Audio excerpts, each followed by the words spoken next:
तमाम विपक्षी दल एक स्वर में आरोप लगा रहे हैं कि चुनाव आयोग के द्वारा जो कार्रवाई की जा रही है उससे जो बड़ी संख्या में मतदाता हैं उनके नाम वोटर लिस्ट से कट जाएंगे। बीजेपी के इशारे पर काम किया जा रहा है, मतदाताओं से उनका अधिकार छीना जा रहा है। इस साल के अंत में बिहार में विधानसभा चुनाव होने हैं और उससे पहले राजनीति जोर शोर से हो रही है।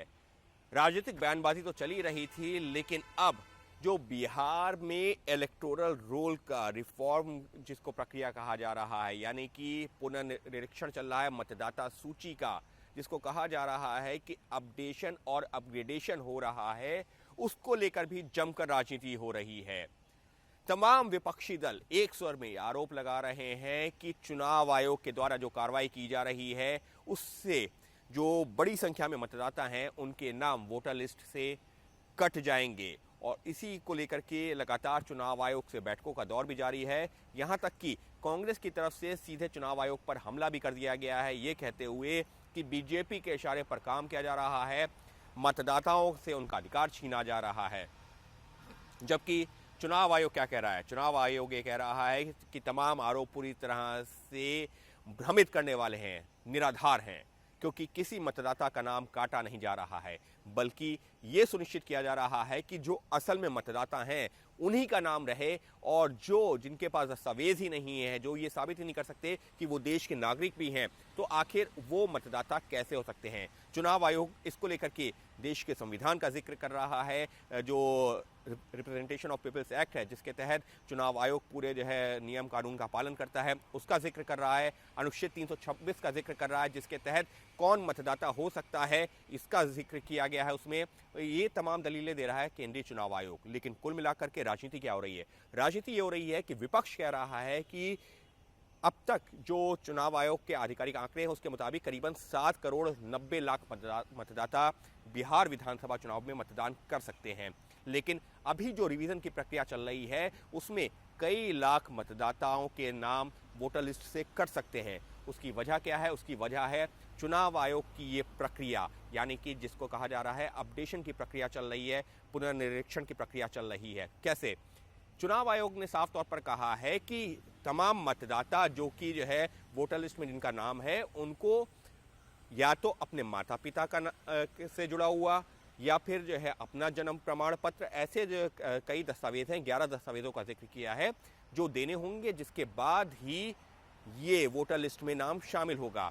जब सवाल उठे तो चुनाव आयोग ने यहाँ तक कह दिया कि 2003 की वोटर लिस्ट में जिसका जो नाम रहा है उसको ये दस्तावेज नहीं देने होंगे। यहाँ तक कि अगर कोई व्यक्ति है जिसका नाम 2003 की वोटर लिस्ट में था, मतदाता सूची में था, और अब उनके बच्चे यहाँ पर वोटर लिस्ट में जो है अपना नाम ऐड करवाना चाहते हैं, पहली बार मतदाता बन रहे हैं या फिर मतदाता के तौर पर उनका नाम रजिस्टर है, तो उनको भी बस ये बताना होगा कि मेरे माता पिता का नाम 2003 की वोटर लिस्ट में शामिल था और उसके आधार पर उनको और कोई ज़्यादा दस्तावेज नहीं देने होंगे। लेकिन विपक्ष क्या कह रहा है? विपक्ष ये कह रहा है कि चुनाव आयोग ऐसा करके बड़ी संख्या में लोगों के मताधिकार को छीन रहा है, क्योंकि बहुत सारे लोग, लाखों की संख्या में ऐसे लोग भी हैं जिनके पास में अपने दस्तावेज ही नहीं है, जिनके जो दस्तावेज या तो खो गए हैं, जिनके माता पिता दुनिया में नहीं हैं, कोई और है नहीं, तो आखिर वो लोग अपने दस्तावेज कैसे देंगे? तो इसको लेकर के जमकर राजनीति हो रही है। कहा यह भी जा रहा है इसके चलते जो विपक्ष का मतदाता है उसका वोट कटवाने की कोशिश की जा रही है चुनाव आयोग के द्वारा, और ये एक गंभीर मामला है जिसको लेकर के जो है जमकर राजनीति हो रही है। लेकिन चुनाव आयोग की माने तो चुनाव आयोग का साफ तौर पर कहना है कि विपक्ष की जो 2-3 बातें हैं उस पर चुनाव आयोग का क्या काउंटर है। सबसे पहला जो विपक्ष कह रहा है कि राशन और आधार को यहाँ पर क्यों नहीं शामिल किया जा रहा है, जो दस्तावेजों की लिस्ट है जिसके आधार पर मतदाता सूची में नाम ऐड हो सकता है। तो चुनाव आयोग ने क्या कहा है, चलिए आपको वो भी बता देते हैं। चुनाव आयोग ने आधार को लेकर के बाकायदा ये पूरी जानकारी दी है, और वो जानकारी क्या है, आधार को क्यों नहीं शामिल किया जा सकता है इस सूची में। तो चुनाव आयोग के सूत्रों के हवाले से जो जानकारी आई है कि आधार नागरिकता का प्रमाण नहीं है, ये आपकी जन्म तिथि का प्रमाण नहीं है, ये प्रमाण नहीं है कि आपका जन्म कहाँ पर हुआ है। इसके अलावा आधार की बात की जाए तो वो आपका बायोमेट्रिक डेटा उसके पास ज़रूर है, आपकी आंखों से आपकी पहचान कर सकता है, आपकी फिंगर से आपकी पहचान कर सकता है, लेकिन उससे ज़्यादा कुछ नहीं। और इसी वजह से चुनाव आयोग के सूत्रों के मुताबिक साफ तौर पर आधार पे भी लिखा जाता है कि आधार पहचान का प्रमाण है, नागरिकता या जन्म तिथि का नहीं। तो ऐसे में यहाँ पर जो है जो भी लोग देश के मतदाता होंगे वही जो भी जो है देश का नागरिक होगा वही देश का मतदाता हो सकता है। अगर कोई व्यक्ति देश का नागरिक नहीं है और उसके पास आधार है या राशन कार्ड है, लेकिन फिर भी वो देश का मतदाता नहीं हो सकता, क्योंकि हमारा संविधान, हमारा कानून, हमारे नियम साफ तौर पर ये कहते हैं कि देश का मतदाता वही होगा जो कि देश का नागरिक हो। और नागरिक कौन होते हैं? नागरिक दो तरीके से आप जो है उसको परिभाषित कर सकते हैं। एक वो व्यक्ति जिसका जन्म भारत में हुआ हो, वो देश का नागरिक होगा, या फिर वो व्यक्ति जो अगर किसी दूसरे देश से आया भी है, उदाहरण के तौर पर सीएए जैसे जो है कानून के तहत अगर आया भी है और उसने भारत की आधिकारिक तौर पर जो पूरी प्रक्रिया का पालन करते हुए नागरिकता ली है, तो वो जो है देश का नागरिक हो सकता है। और जो देश का नागरिक होगा वही मतदाता हो सकता है। तो चुनाव आयोग क्या कह रहा है? चुनाव आयोग यही कह रहा है कि यहाँ पर सिर्फ हम उन्हीं लोगों को जो है इसमें शामिल कर रहे हैं, पूरी जो प्रक्रिया की जो है निगरानी कर रहे हैं, जो देश का असल मायने में नागरिक है।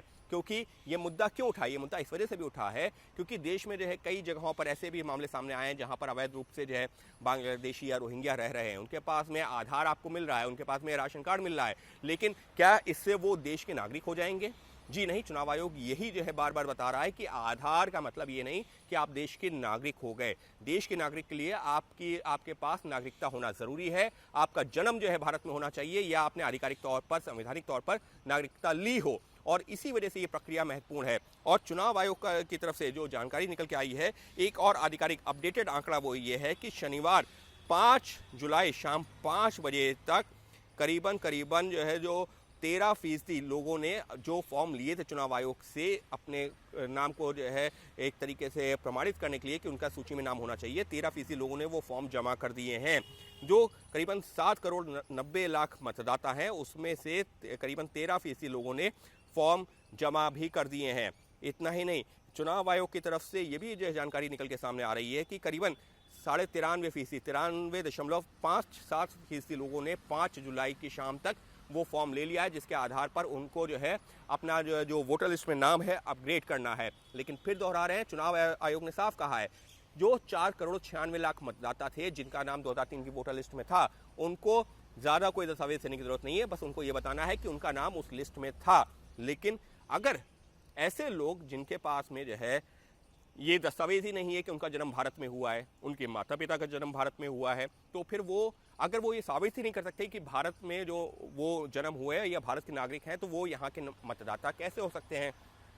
इसी का एक जो है पहलू ये भी है कि ये भी जो है देखिए ज़रूरी है कि भारत का जो है जो भी नागरिक है, उदाहरण के तौर पर अगर जो है मैं अपनी बात करूं या किसी भी एक व्यक्ति की बात करूं जिसके जो है माता पिता मान लीजिए बिहार में नहीं रहते हैं, वो महाराष्ट्र में रहते हैं, या वो गुजरात में रहते हैं, वो यूपी में रहते हैं, माता पिता अगर वो यहाँ रहते हैं और उस व्यक्ति का वहाँ पर ट्रांसफ़र होता है बिहार में, तो वो अपना वोट वहाँ शिफ्ट करवा सकता है। लेकिन उसको ये तो बताना होगा ना कि उसके माता पिता कहाँ रहते हैं। अगर जो है यूपी में रहते हैं, महाराष्ट्र, पश्चिम बंगाल, गुजरात, कहीं पर भी रहते हैं, उनके पास वहाँ का तो दस्तावेज होगा, उनके माता पिता से जुड़ा हुआ कोई ऐसा दस्तावेज होगा कि जो ये साबित करता है कि हाँ फला व्यक्ति वहाँ से उस राज्य का जो है उस राज्य में उसका जन्म हुआ है और उसके माता पिता वहाँ रहते हैं या वहाँ रहते थे और अभी इसका ट्रांसफ़र हो गया है, तो यहाँ की मतदाता सूची में उसका नाम जोड़ा जाए।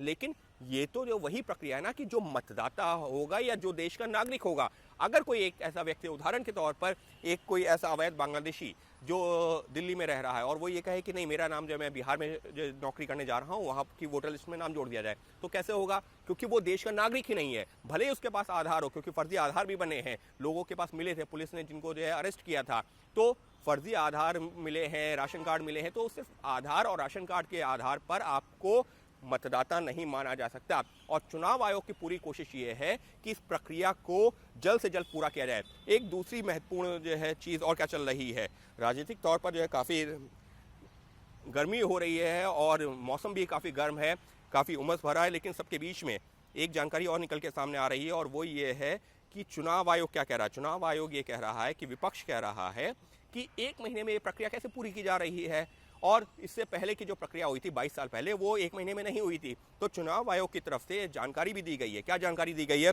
वो भी आपको बताता हूँ। चुनाव आयोग की तरफ से जो जानकारी निकल के सामने आई है, इससे पहले 2002 में ये प्रक्रिया हुई थी और उस दौरान भी 31 दिन में ये प्रक्रिया हुई थी, जिसमें जो गणना प्रपत्रों की छपाई का मामला था, वितरण था, संग्रहण यानी कि जो कलेक्शन था, और वो जो हुआ था 15 जुलाई से 14 अगस्त के बीच में हुआ था, यानी 31 दिनों के दौरान। इस बार भी 31 दिनों के दौरान उस प्रक्रिया को किया जा रहा है। तो आखिर इस पर आपत्ति क्यों है?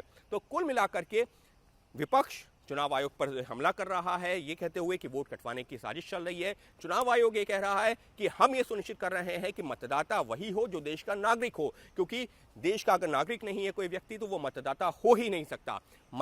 संविधान हमारा साफ तौर पर देश के नागरिक को मतदाता बनने का अधिकार देता है, लेकिन अगर देश का नागरिक ही नहीं है तो वो मतदाता कैसे होगा? और उसके लिए आपको कहीं ना कहीं से दस्तावेजों की एक लंबी सूची है, कहीं ना कहीं से कोई एक दस्तावेज ला करके बताना होगा कि आप देश के नागरिक हैं।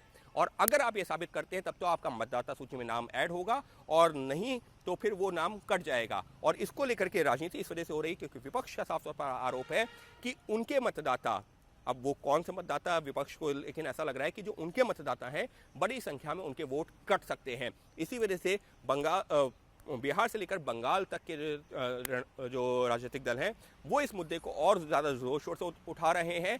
और माना यह भी जा रहा है कि अभी तो ये बिहार की बात है, आने वाले दिनों में अगर जो बंगाल को लेकर भी इस तरीके का फैसला होता है तो और बड़ा हंगामा हो सकता है, क्योंकि बीजेपी की तरफ से लगातार, या एनडीए के तमाम दल हैं जिनकी तरफ से आरोप लगाया जाता रहा है कि बंगाल के रास्ते बड़ी संख्या में अवैध बांग्लादेशी रोहिंग्या भारत में दाखिल होते हैं, जहां से उनको पहचान पत्र मिल जाता है, आधार मिल जाता है, राशन कार्ड बन जाता है। तो ऐसे में आने वाले दिनों में मुमकिन है कि अगर बंगाल में प्रक्रिया होती है तो और ज़्यादा इस पर राजनीति होगी। लेकिन कुल मिलाकर के चुनाव आयोग सीधे स्पष्ट शब्दों में यही बताने की कोशिश कर रहा है कि देश का मतदाता, किसी भी राज्य का वो मतदाता क्यों ना हो, वही हो सकता है जो होगा देश का नागरिक। और इसके लिए हर एक मतदाता को ये साबित करना होगा कि वो देश का नागरिक है, संवैधानिक तौर पर, कानूनी तौर पर, और उसके बाद ही जुड़ेगा उसका नाम मतदाता सूची में।